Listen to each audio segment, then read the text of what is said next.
Hello प्यारे बच्चों, good morning to all of you.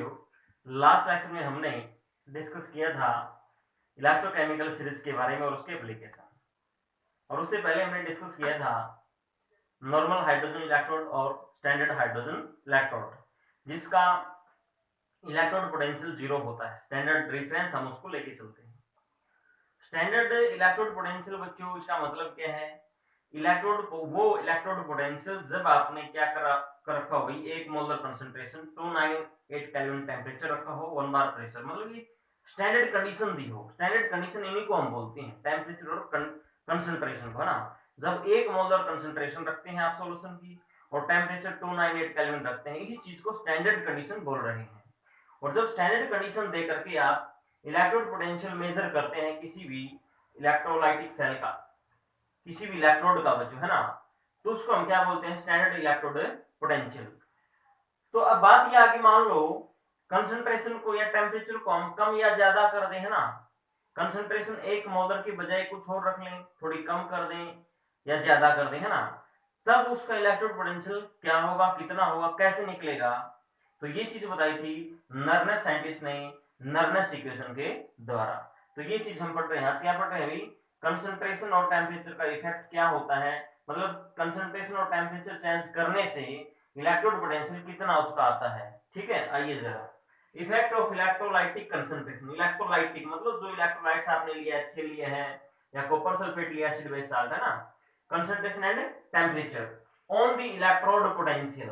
और यू कैन से इस टॉपिक का दूसरा नाम आप ये बोल सकते हैं, मेन चीज ये है Nernst equation for electrode potential. Nernst equation for electrode potential. आइए जानते हैं जरा, ये चीज याद रखनी है आपको, ये है वो नर्नेस इक्वेशन। क्या है इसमें? देखो, ई सेल इक्वल टू होगा, ये जो है ना बच्चों इधर लिखी हुई सारी चीजें। ई सेल क्या है? ये वाला electrode potential under given condition, जो कंडीशन दे रखी है। कंडीशन कौन सी? टेम्परेचर और प्रेशर की, है ना। इक्वल टू, ये देखो, ई डॉट सेल या ई जीरो सेल, है ना।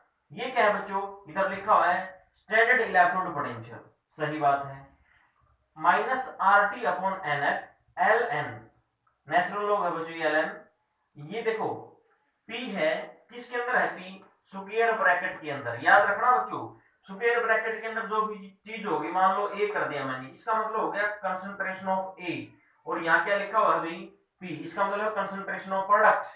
और आर किसको रिप्रेजेंट करता है? रिएक्टेंट को। इसका और स्क्वायर ब्रैकेट इसके बाहर को लगा दी, इसका मतलब हो गया कंसंट्रेशन ऑफ रिएक्टेंट। क्लियर हो गया भाई? स्क्वायर ब्रैकेट का मतलब क्या है? कंसंट्रेशन। चलो दोबारा से देख लीजिए प्यारे बच्चों, ये है electrode potential under given condition of temperature and concentration. ये स्टैंडर्ड इलेक्ट्रोड पोटेंशियल। ये बच्चों गैस कांस्टेंट है आर, टी टेम्परेचर है केल्विन के अंदर, N number of electrons involved in the process of reaction, F Faraday है, एल एन नेचुरल लॉग है बच्चों, पी कंसंट्रेशन ऑफ प्रोडक्ट है अपॉन कंसंट्रेशन ऑफ रिएक्टेंट। ये चीज है, ये सारी चीजें इधर लिखी हुई है भाई, है ना। टी टेम्परेचर है केल्विन के अंदर, एफ फैराडे 1 फैराडे है, number of electrons involved in the reaction. और एलन जो नेचुरल लॉग होता है, हमेशा याद रखना इस चीज को, बहुत इंपॉर्टेंट है, बार बार आएगा। एलन नेचुरल लॉग की वैल्यू बताओ क्या होती है? 2.303 एलओजी लॉग। ठीक है भाई, कॉमन लॉग में सेंस हम इसको इस प्रकार से कर लेते हैं। और जो हमारा आर है, ये गैस कांस्टेंट है, देखो लिखा हुआ है, ठीक है, इधर लिखा हुआ है आर इज गैस कांस्टेंट है। ये चीज आपको समझ में आ गई, तो पता चला ना नर्वस इक्वेशन ने क्या बताया भाई? गिवन कंडीशंस पे जो इलेक्ट्रोड पोटेंशियल वो किसके इक्वल हो जाएगा?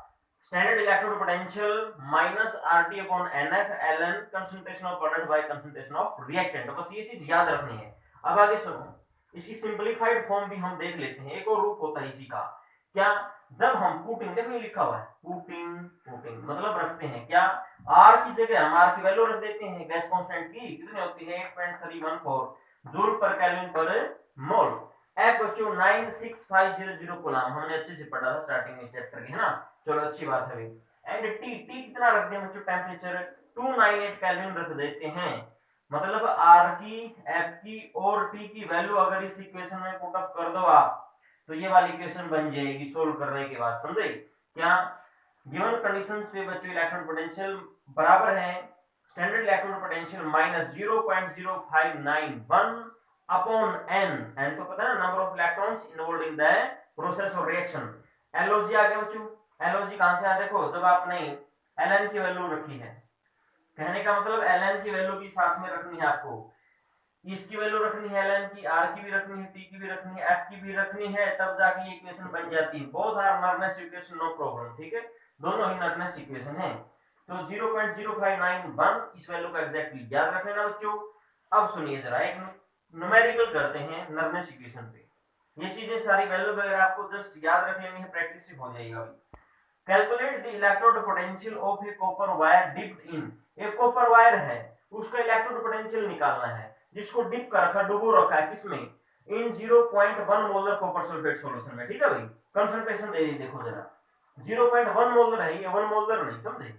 चलो सॉल्यूशन एट टेम्परेचर भी दे दिया 25 डिग्री सेल्सियस।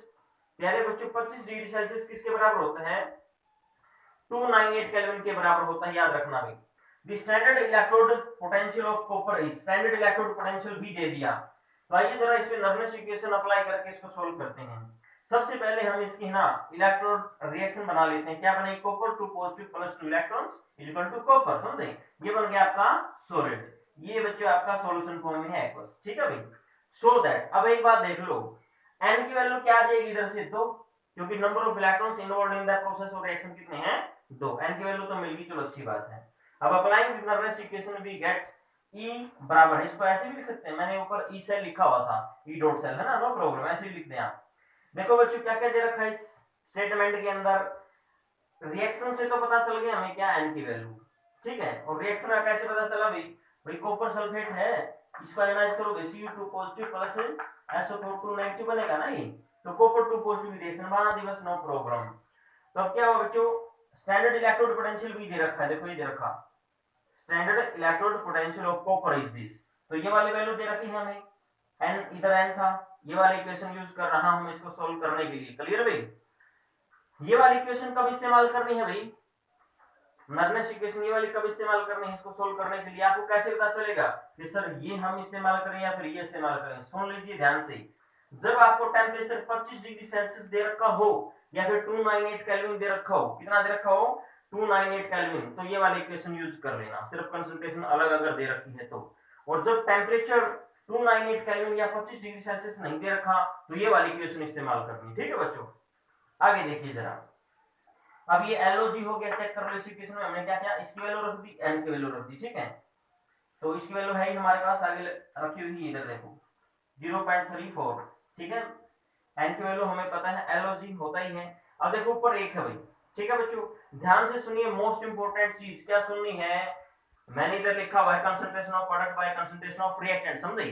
अब आ जाओ आप इक्वेशन के ऊपर, ये इक्वेशन रही भाई, इसमें रिएक्टेंट तो ये वाले हैं आपकी, ठीक है, और ये है प्रोडक्ट है, प्रोडक्ट है सॉलिड है, ठीक है बच्चों। अब इस रिएक्टेंट की कंसंट्रेशन तो इसने दे रखी है, देखो ये वाली 0.1 मोलर, तो मैंने देखो रिएक्टेंट की कंसंट्रेशन तो नीचे रख दिया है 0.1 मोलर, समझे। अब बात हम करते हैं ऊपर जो प्रोडक्ट है उसकी कंसंट्रेशन, एक ले रखी इसने, दे नहीं रखी थी, समझे। एक बात याद रखना हमेशा, जो प्योर सॉलिड और लिक्विड होते हैं, क्या बोला, प्योर सॉलिड और लिक्विड होते हैं, उनकी जो कंसंट्रेशन होती है ना बच्चों, वो क्या होती है 1। तो ये प्योर सॉलिड हो गया, तो इसकी कंसंट्रेशन हम क्या लेके चलेंगे 1, हमेशा याद रखना इस चीज को, प्योर लिक्विड और सॉलिड की कंसंट्रेशन 1। तो अब इसको सोल्व कर लेंगे आप, 1 को 0.1 से डिवाइड करेंगे, आई थिंक 10 आ जाएगा, ठीक है। ये लोग 10 की वैल्यू हो जाती है बच्चों 1, फिर इस चीज को सोल्व करोगे तो ये आंसर आ जाएगा। ये था एक नॉर्मल इक्वेशन के ऊपर न्यूमेरिकल। तो इस वीडियो को अच्छे से देखें बच्चों, ध्यान से समझे, मोस्ट इंपोर्टेंट टॉपिक है ये, पेपर में आता है 100%, इवन कॉम्पिटिटिव एग्जाम में भी इससे क्वेश्चन बन जाता है। Thank you for watching this video.